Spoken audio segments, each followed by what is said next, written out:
As the Farfarer landed at the foot of the mountains, Bernardo was surprised to find Lapino there. What are you doing here? Oh, you wouldn't believe it. I was stowed away on an Imperial courier ship, dressed up as a combat nurse carrying a general's beak transplant. This is not a great time, said Renato, who was pretty sure he did not, in fact, believe Lapino's story. That's when you need your friends, said Lapino. I just need some peace and quiet, said Renato, and grimly set out on the path.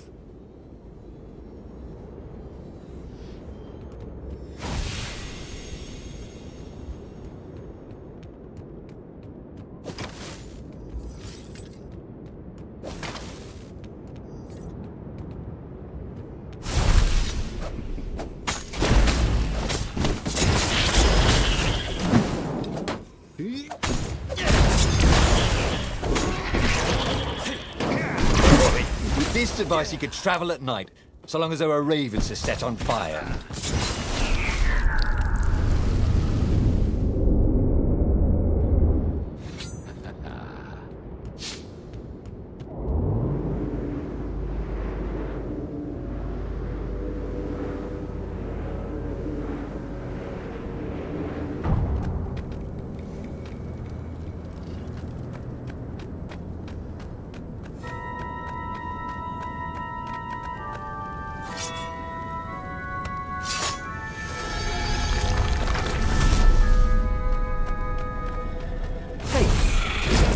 A word for a lot of ravens.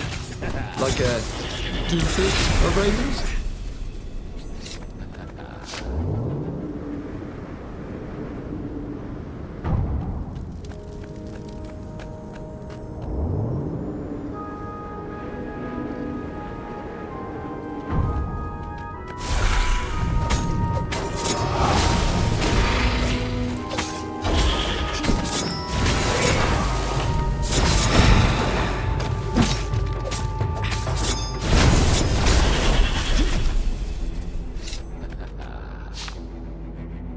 Bernardo told his friend how he had slaughtered the toads and how he had nearly slain Zenobia.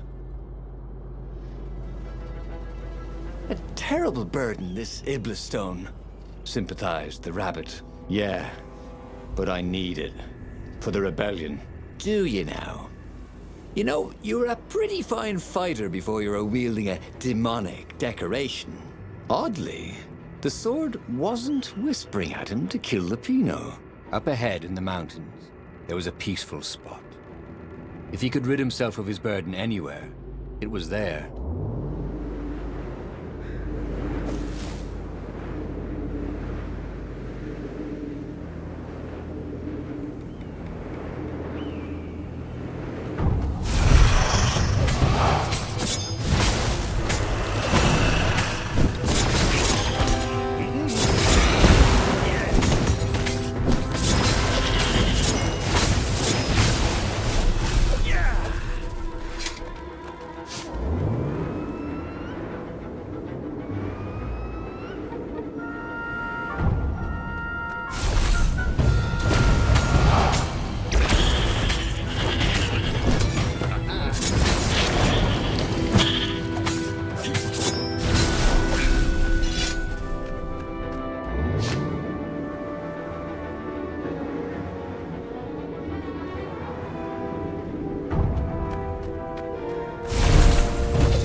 Renato thought he would make a difference, snatching the Ibla stone before the Emperor could get it. It would destroy him. Zenobia and Lapino, they were both trying to save him. Peace. That was what he needed.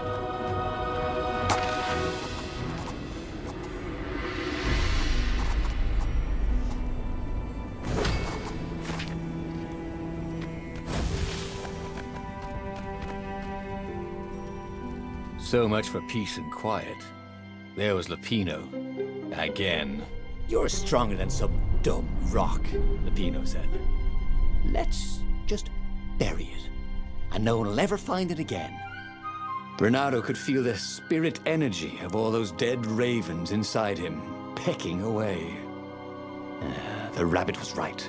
Even if the rabbit was a traitor, he was still right. He tore the Ibla stone from his gauntlet and threw it into the hole Lapino had dug. The stone was silent, probably sulking. Now whoop those Imperials, Said Lapino. Are you coming? No, I can't come with you. It's my old injury, you know. Recently, it's been acting up terrible. I'd be no use to you at all. So Renato boarded the Farfarer alone. Renato felt lonely on board the Farfarer. How could his old friend Lapino, miraculously escaped from the Empire, leave him to face the final battle alone? Well, he'd abandoned Lapino before, hadn't he? It was only fair. And of course he felt lonely. He'd given up the Ibla stone and all the souls he fed it. Of course he felt alone. But he had done the right thing. It had been hard to do, but there was no better feeling than that. Zenobia would be so proud of him.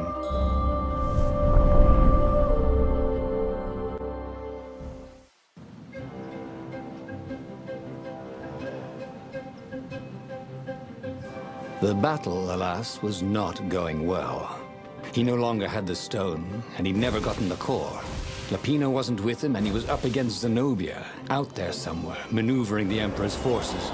The rebels had been outnumbered from the start, and he still had that aching longing for the stone. But that is what it means to be a hero. He would fight his way to Zenobia. He would show her what he was capable of. Just him, with no diabolic accoutrements. He would win, no matter the odds.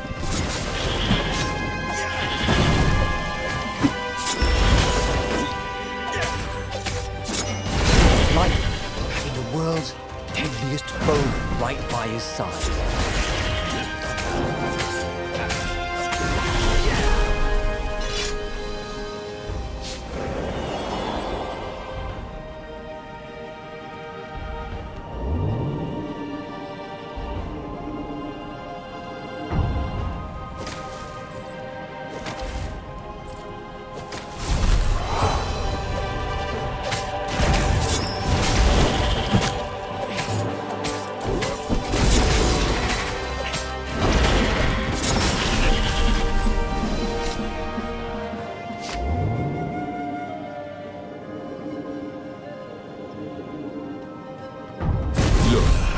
Not personal, but your mother wears army boots.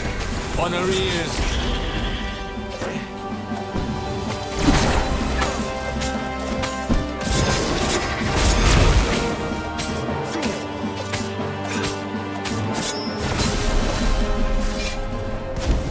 Yes, that was it. Pirouette, slash, parry, dodge. Renato had never done such good work in a fight. He wished the poets were along to sing of his exploits for his old age. Maybe he wouldn't have to kill Zenobia. Maybe he could defeat her and take her prisoner. Then he could turn the tide against the Emperor. If she wasn't crowned princess, once this was all over, she'd have more time for him, right?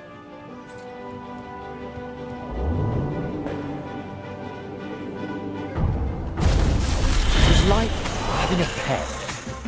Well, like having a goblin for a pet.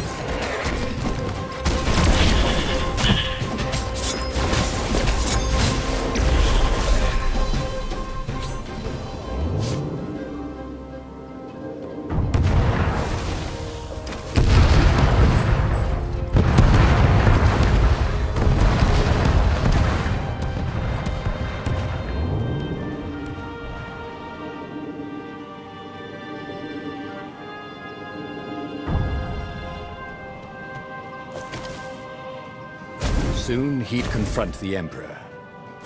Funny that this whole war had come about because the Emperor feared death. Now it was coming for him. There was some sort of lesson there, wasn't there?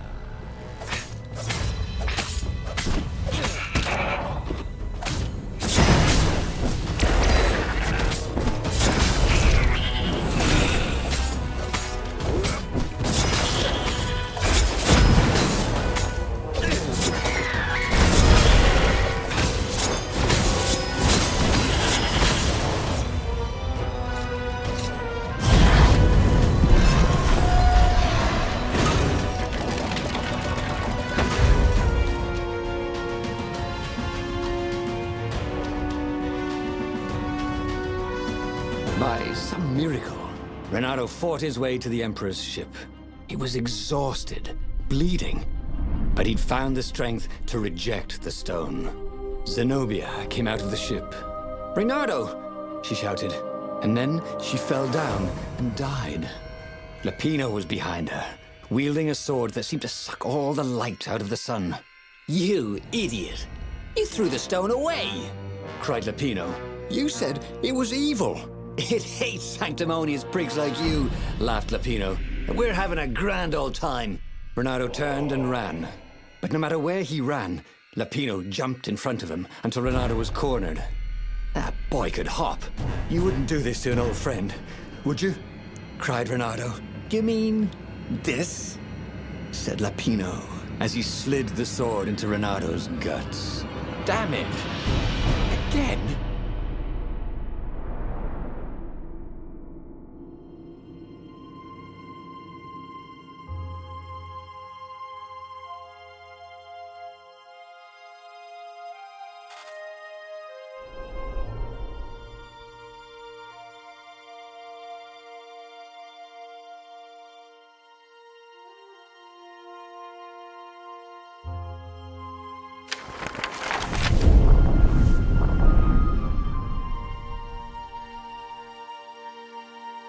The clouds parted over the Isles of Boreas.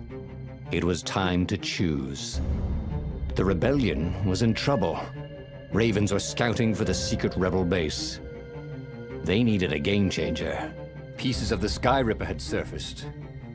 Renato knew that using it could go catastrophically wrong, but he was sure he could figure out how to use it safely.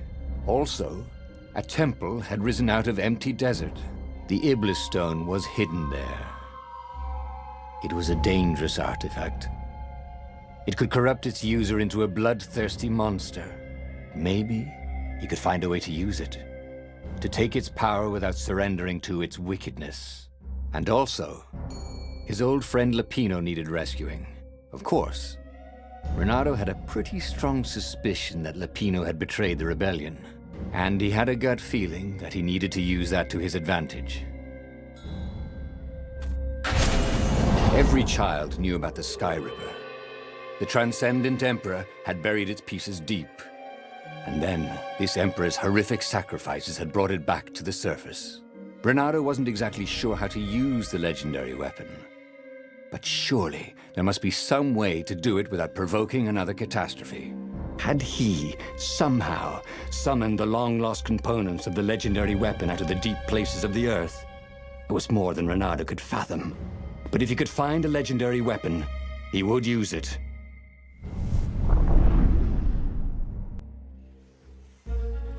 As he set foot on the island, Renato couldn't help feeling a bit curious. Was Lapino still waiting to be rescued? No. He was probably drinking champagne with the ravens. Did ravens drink champagne? Did rabbits? Renato felt oddly thirsty, come to think of it. Why had he chosen the Sky Ripper? Renato never made plans that required constant vigilance. He was a hero. He didn't think too much. He just went with his gut and hoped it all worked out. The Sky Ripper was a long shot. He'd have to devote himself to it. No side journeys, no rescuing old friends. That was against his nature. Could he stick with it? I'll just have a dash, thought Renato.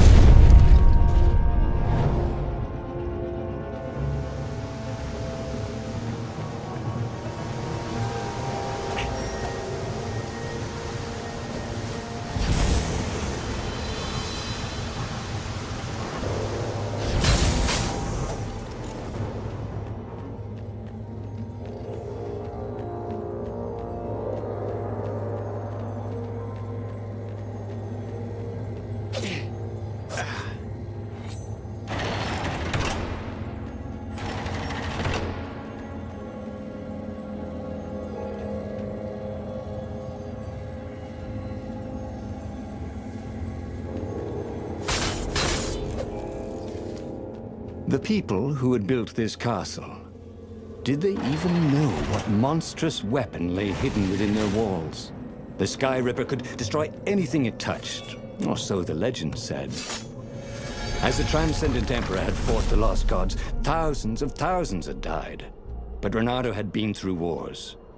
The only merciful war was a short one.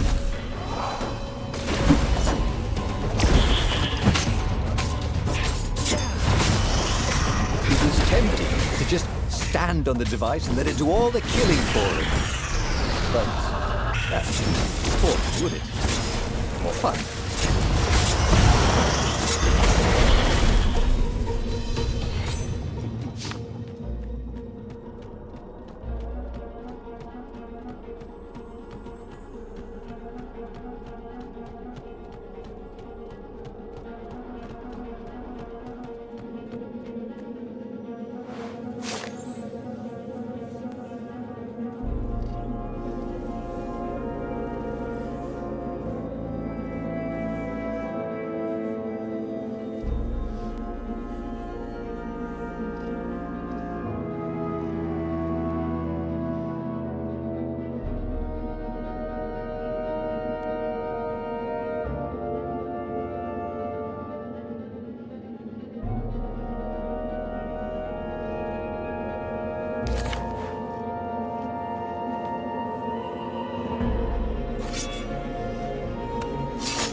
When he was still a thief, Reynardo had always been attracted to the women with the biggest chests.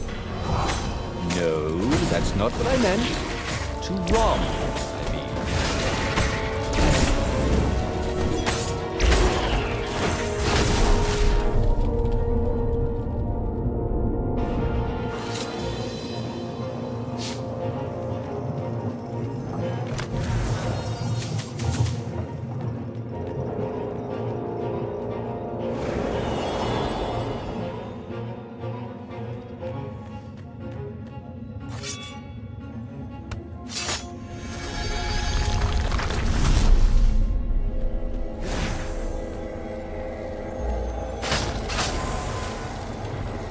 Hey, why don't you guys fight in groups?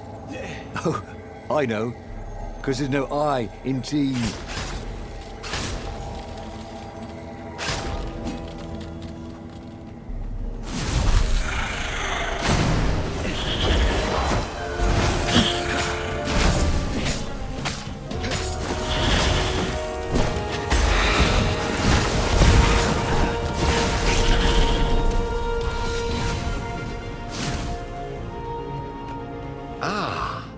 Puzzle.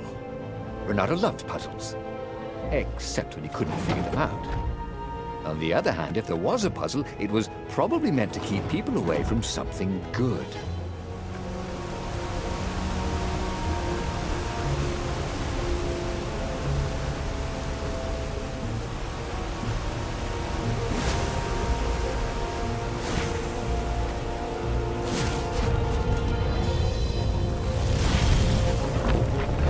There it was. Sky Ripper's armature. The stuff that dreams are made of. Engineers' dreams, anyway. The device was intricate. No one alive had the skill to make a thing like it. How was it part of a weapon at all? He'd have to ask a scientist. But first, he'd get the second piece. Sky Ripper had a heart. A core that had come to rest on the next island. Well, there was another island he could reach. Zenobia had just invaded it with her father's Raven battalions. She must be encamped there still. But fighting Zenobia now, that made no sense at all. He'd already sacrificed one friend to get this armature, was it? He didn't need to hurry to face her. She would find him. Reynardo asked himself why he changed course to confront Zenobia. He'd no idea. Sometimes he would just do things, and he could never figure out why he'd done them. Usually, they worked out. After all, he was a hero.